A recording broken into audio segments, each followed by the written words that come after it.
GMNA uses artificial intelligence for generated speech, visuals, and production. AI-generated content may contain errors. Please verify important information before making decisions or taking action.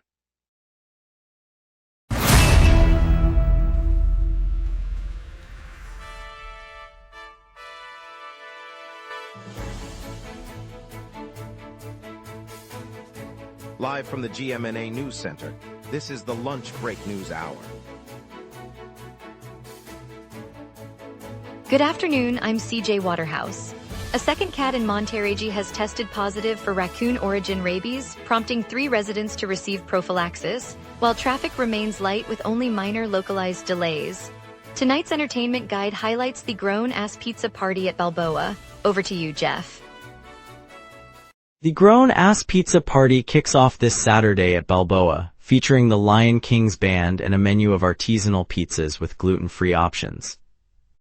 Tickets are $25, available online and at the venue with early bird pricing ending tomorrow and a complimentary drink included for each purchase. The event supports local charities, donating a portion of proceeds to the Montreal Food Bank, and will feature a silent auction of artwork from neighborhood creators. Lots to get to. Let's begin our afternoon together, diving into the news after this tasty preview of the Grown-Ass Pizza Party. Here are our top stories. Health officials confirm a second domestic cat in St. Anisette tested positive for raccoon origin rabies, prompting post-exposure treatment for 3 people. The province reports rising wildlife cases this summer. Colette Barbeau has the full story. Authorities in St. Anisette have confirmed a second house cat testing positive for the raccoon strain of rabies. The animal is believed to have acquired the virus after an encounter with an infected raccoon that was identified in the Centre du Quebec region earlier this summer. Health officials say 3 residents who handled the cat received post-exposure prophylaxis as a precaution. The case adds to a series of rabies detections in wildlife and domestic animals across Quebec this summer, prompting the province's health agency to issue alerts and expand preventive treatment efforts. Veterinarians and pet owners are being reminded to keep animals indoors and avoid contact with wild mammals. Colette Barbeau, GMNA News, St. Anisette. More than 1,000 Quebec residents died in 2025 without families claiming their bodies, prompting the provincial government to authorize funeral homes to arrange cremation or burial. Ramai Gaudreau has the full story. More than 1,000 residents who died last year remain without family claim, so the provincial government has stepped in, assigning funeral homes to either cremate or bury the bodies. Officials say the process follows a long-standing protocol. When no next of kin comes forward, the state authorizes a licensed establishment to handle the final disposition. Across the province, funeral directors report a steady flow of unclaimed cases, coordinating with municipal services to ensure each remains respectful. The government covers the costs, preventing a backlog of unattended remains. Officials note families are encouraged to keep contact information up to date, and the province says it will continue to manage any unclaimed bodies until they are properly interred. Ramai Gaudreau, GMNA News, Montreal. Quebec and Ottawa are jointly investigating recent cyber attacks on Canadian water treatment facilities, part of a broader surge in critical infrastructure breaches across North America. The probe remains ongoing. Colette Barbeau has the full story. Investigators in Quebec and Ottawa are combing through digital logs after coordinated cyber intrusions hit 2 water treatment facilities across Canada this summer. The probes focus on how attackers accessed control systems, altered chemical dosing parameters, and triggered emergency shutdowns, forcing operators to revert to manual processes. Across the border, officials say dozens of U.S. plants face similar breaches, prompting a continent-wide review of critical infrastructure defenses. Both provincial and federal cyber units are sharing forensic data, tracing malicious code back to foreign actors, and assessing whether the incidents were isolated or part of a broader campaign. The joint effort reflects a growing alarm over the surge in cyber threats targeting essential services. Colette Barbeau, GMNA News, Montreal. Westmount announced it will keep weekly trash pickups while Montreal shifts to a bi-weekly schedule starting in October 2026. Residents can expect unchanged service in the borough. Ramai Gaudreau has the full story. Westmount residents will still see their garbage trucks on the street each week, even as the larger city of Montreal, moves its curbside service to a 2-week schedule starting in October 2026. The Municipal Council voted to keep the weekly route, citing local demand and the town's existing contracts with private haulers. Montreal's new bi-weekly plan aims to cut costs and reduce emissions, but Westmount officials say the change would strain households that rely on more frequent pickups for compost and recycling. The town's decision means neighboring boroughs will adjust to the new rhythm while Westmount continues its current routine, keeping the familiar Monday mornings unchanged for locals. Ramai Gaudreau, GMNA News, Westmount. Children's music star Annie Broccoli received a Coup de Cœur prize at the Just Pour Rire Festival this year, joining other laureates recognized across Montreal and Quebec. Colette Barbeau has the full story. Annie Broccoli, the beloved children's music star, stepped onto the main stage at the Just Pour Rire Festival in Montreal today and was presented with the coveted Coup de Cœur prize. The award, a bright turquoise crystal, was handed to her by the festival's artistic director amid cheers from families gathered in the front rows.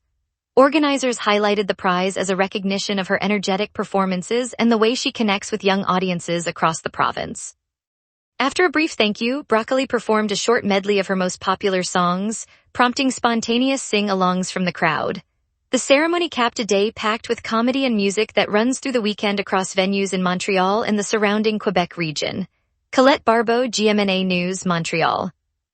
Later we'll hear Governor General Louise Arbour discuss her new role on her first Quebec City visit. Plus more, we will be right back. Every day, important stories happen across the city before any news crew arrives. Sometimes the very first person at the story is you. When you witness something newsworthy, open the GMNA Citizen Reporter app and start your report. The app guides you through every step while your report is delivered directly to the GMNA newsroom. Every submission is reviewed by our editorial team, and approved reports may be featured on GMNA. Get the GMNA Citizen Reporter app today at my.gmna.ca. Your city, your news. Welcome back. Protesters gathered at Gerry Park on August 10, 2026, opposing Tennis Canada's plan to completely revamp the IGA Stadium and surrounding facilities, citing concerns over community impact. Matthew Lachance has the full story. Protesters gathered at Gerry Park on August 10th, surrounding the IGA Stadium to voice their opposition to Tennis Canada's plan to completely revamp the venue and surrounding facilities. Demonstrators held signs and shouted slogans, while officials from the national governing body explained that the overhaul is meant to bring the park up to the rising standards of the professional tour, noting that the existing stadium no longer meets those benchmarks. The proposed changes include a new main court, upgraded locker rooms, and expanded spectator amenities. Organizers of the protest said the community was not consulted and warned that the project could alter the park's character. The demonstration continued through the afternoon, with police monitoring the crowd. Matthew Lachance, GMNA News, Gerry Park. A 3-year-old from British Columbia has traveled to Montreal, where researchers are developing a potential therapy for her rare genetic disorder, a condition with no cure. Ramai Gaudreau has the full story. Family members from British Columbia have arrived at a Montreal research center, hoping the labs here can offer a lifeline for their 3-year-old child diagnosed with an ultra-rare genetic disorder. Scientists on site are testing an experimental therapy that targets the faulty gene, a treatment not yet approved anywhere in Canada. The team says early lab results show promise, but the path to a full clinical trial will still take months of rigorous testing.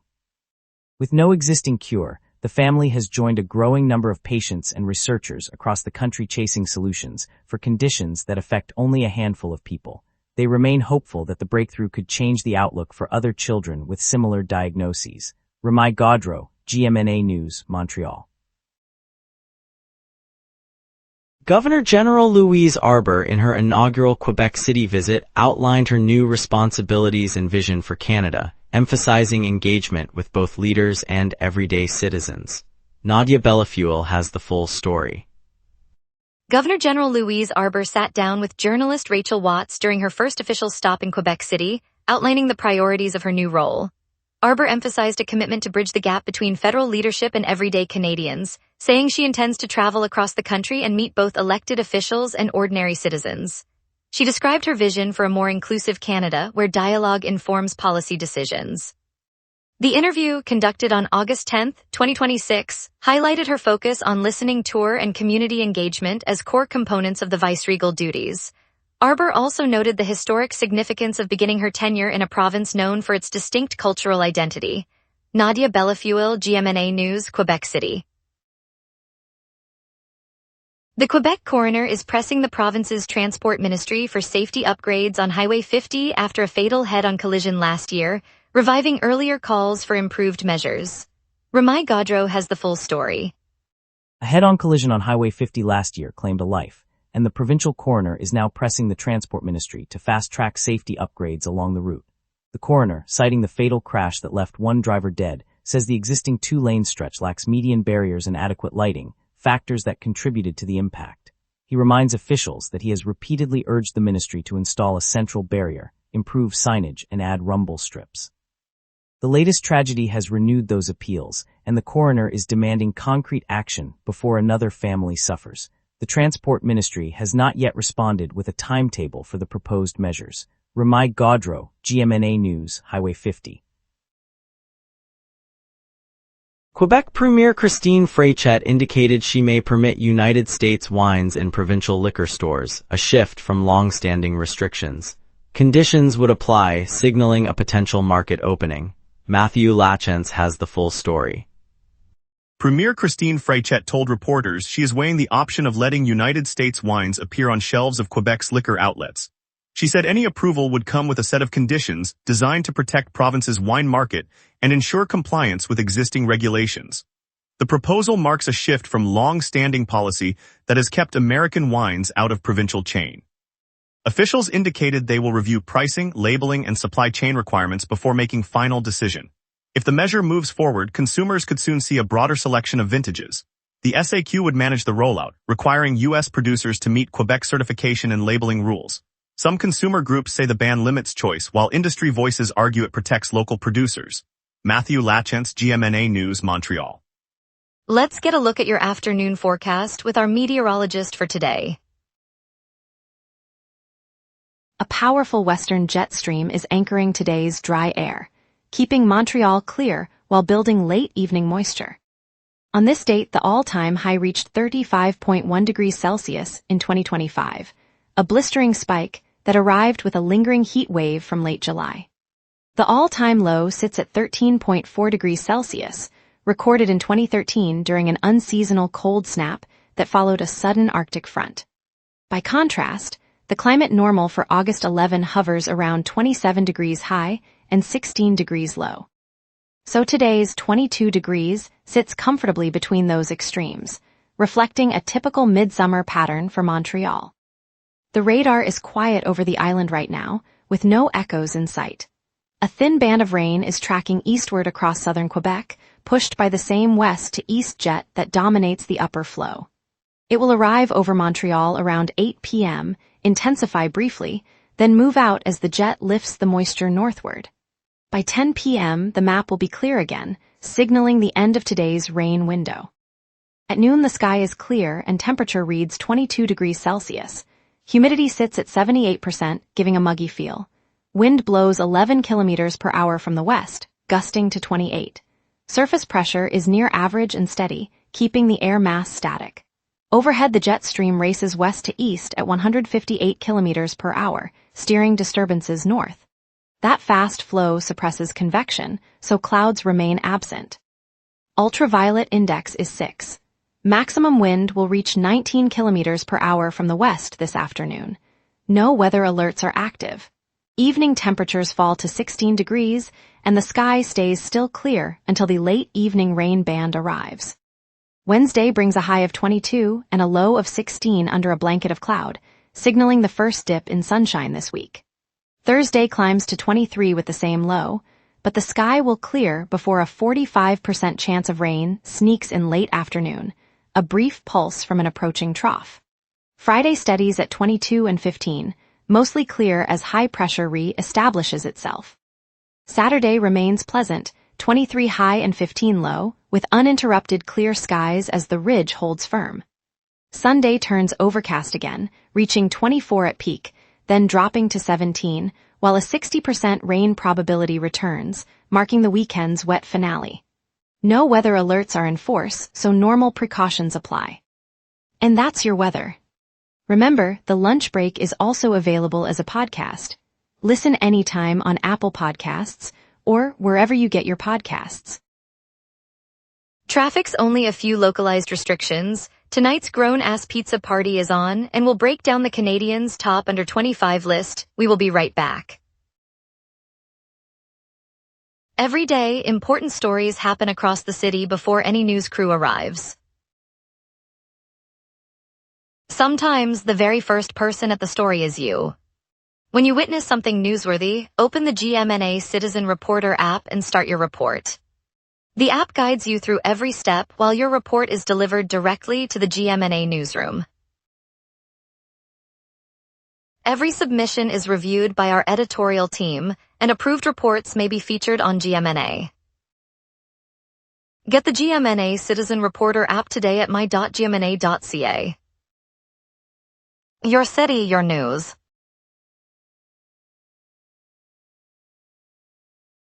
The biggest headache this morning is the bottleneck around the Samuel de Champlain and Claymont bridges. Access roads on the south side, including Boulevard René Lévesque and Rue Notre Dames, are under a major restriction, with lane closures and heavy queuing that adds at least 15 minutes to travel toward East End. Motorists heading downtown should consider alternative via Vieux-Lachine Corridor or the Daiquiri Expressway, still a gamble. On Autoroute 10, the Louis-Hippolyte Lafontaine Tunnel has a reduced clearance of 4.3 meters, forcing recreational vehicles to detour through Boulevard St. Laurent. Light vehicle traffic remains normal, but truck drivers will see signage directing them to the St. Laurent overpass. In the transit system, entrance B at De Castelnau station is closed indefinitely for safety work, so commuters must use main entrance and expect longer stair climbs. Overall, the network is flowing smoothly with only minor slowdowns on Rue St. Laurent. Expect the afternoon to stay steady, though the bridge bottleneck may linger into rush hour. National Bank Open continues at IGA Stadium in Park Gerry, drawing the world's top men's tennis stars for a 12-day showdown. If you love fast-paced rallies, the energy on court is a perfect midday thrill. Tomorrow, Isle Sonic returns to New City Gas, delivering 2 days of international EDM that have already earned a reputation as one of North America's best festivals. Dance floor fans can expect massive drops and a chance to hear fresh beats before the summer ends. Starting 13th August, the Montreal Korean Festival spreads across several venues, including Parc Jean-Drapeau, celebrating Korean food, music, and dance. It's a vibrant cultural immersion for anyone craving new flavors and rhythms.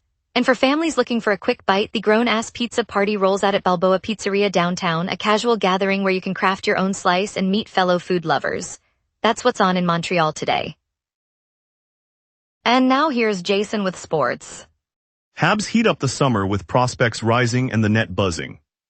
Tyler Thorpe's gritty 68-game rookie campaign earned him the 24th spot on the Canadians under 25 list.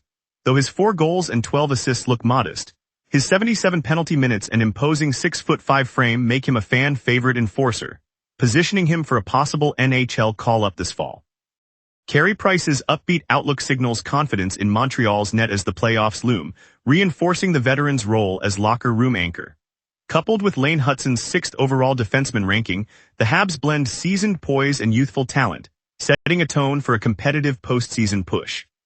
Yevgeny Volokin's stellar VHL season lands him at 25th on the Canadians' under-25 roster, boasting a 25-10-5 record, 1.51 goals against average, and 9.48% save percentage. His 9 regular season shutouts and 3 playoff shutouts flag him as a promising future netminder. HealthPulse, Smile-N-based AI health startup, is turning a new page. The company, which builds diagnostic tools that help primary care clinics read lab results faster, announced a $5 million seed round on August 10, 2026, led by local investors. The fresh capital will fund a wave of new hires and pilot deployments across Montreal hospitals, bringing AI-assisted diagnostics to more Quebec residents. By embedding intelligent screening into everyday care, HealthPulse aims to shorten wait times and give doctors clearer data at the point of need. It's a reminder that Montreal's tech talent can improve lives right at home, reinforcing the city's reputation as a hub for health innovation. Next, Quebec parties launch pre-campaign ads ahead of the election and an apple grower's anti-hail cannon. We will be right back. Every day, important stories happen across the city before any news crew arrives. Sometimes, the very first person at the story is you. When you witness something newsworthy, open the GMNA Citizen Reporter app and start your report. The app guides you through every step while your report is delivered directly to the GMNA newsroom. Every submission is reviewed by our editorial team, and approved reports may be featured on GMNA. Get the GMNA Citizen Reporter app today at my.gmna.ca. Your city, your news.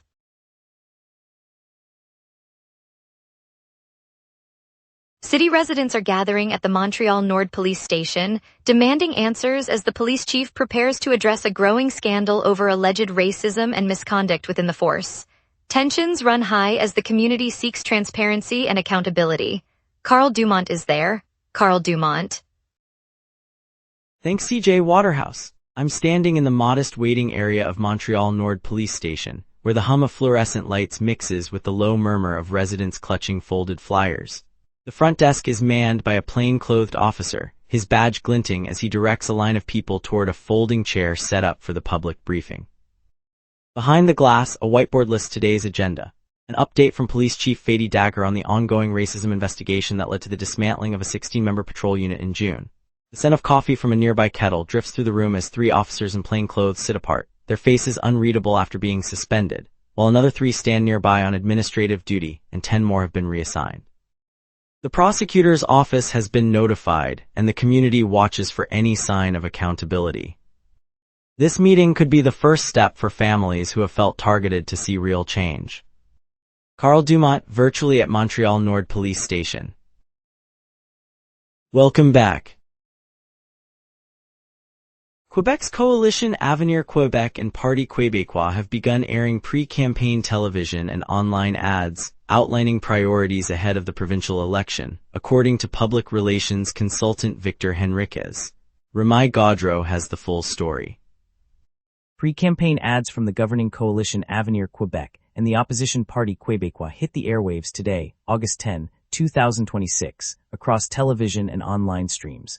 The commercials run on the province's major broadcasters and are being promoted on popular social media channels, reaching viewers across the region. The spots, produced with the help of public relations consultant Victor Henriquez, lay out each party's key priorities as they gear up for the provincial election later this year. The CAQ's message emphasizes continuity in its current agenda, while the PQ's footage focuses on its renewed vision for Quebec's future. Both campaigns are using the early rollout to test audience response and sharpen their narratives before the official campaign period begins. Ramai Gaudreau, GMNA News, Montreal. A Quebec apple grower has turned to an anti-hail cannon, a technology pioneered in Europe, to shield his orchard from icy conditions that threaten this season's crop yield. Matthew Lachance has the full story. An apple grower in the province of Quebec has turned to a high-frequency anti-hail cannon to guard his orchard against a sudden freeze. The device, fired at regular intervals as temperatures dip below the threshold that creates damaging ice crystals, sends shock waves into the air that disrupt hail formation. Operators say the system can be activated from a control panel on the field, allowing rapid response when a cold front moves in. The technology originated in Europe and today is manufactured in places such as New Zealand and Germany before being shipped north. Growers hope the extra protection will keep this season's fruit from suffering the yield losses that icy storms can cause. Matthew Lachance, GMNA News, Quebec. Thank you, Montreal, for joining us on the lunch break. Today's look at the CyberTac probe on our water plants reminded us how vital vigilance is. We appreciate your time and look forward to bringing you more stories tomorrow. See you then. Stay safe and stay curious.